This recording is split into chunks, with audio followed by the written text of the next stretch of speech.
nyo ba na kaya ding mag-scan ng ating Epson L5290 ng long documents? So, kung hindi mo pa alam, so isi-share ko sa inyo kung paano mag-scan ng long document dito sa ating Epson L5290. Ganon! So, syempre, ihanda muna natin yung documents na i-scan natin. So, itong documents ko ay 8x13.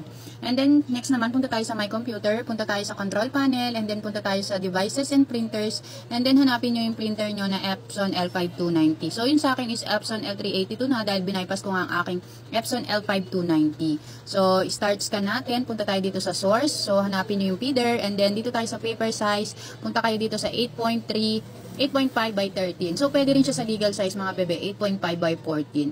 So, ayan, i-click nyo lang yan and then scan nyo na. So, yung position naman ng ating documents ay kailangan, mga bebe, nakapatingin siya pataas. So, hindi siya dapat nakataob sa ating feeder. So, ayan, ganyan siya guys. And then, after mo mailagay, make sure na ayos yung feeder nyo ha, or pagkakalagay nyo ng papel kasi kadalasan umiipit pag hindi siya ayos ang pagkakalagay. So, meron tutunog dyan kapag ready na siya to scan. Ayan, then after nyan, scan nyo na. And then, ayan, kukunin na siya ni feeder. So, ganun lang kadali mga bebe mag-xerox or mag-scan dito sa ating Epson L5290. So, ayun lang. Baka lang sakali meron pang hindi nakakaalam. Kaya, i-share ko na rin. Ganon. At ayan na nga, nakapag-scan na nga tayo. And then, punta naman tayo dito sa My Computer. Pagtapos mag-scan, may lalabas sa ating computer. Ayan. So, i-next lang natin yan.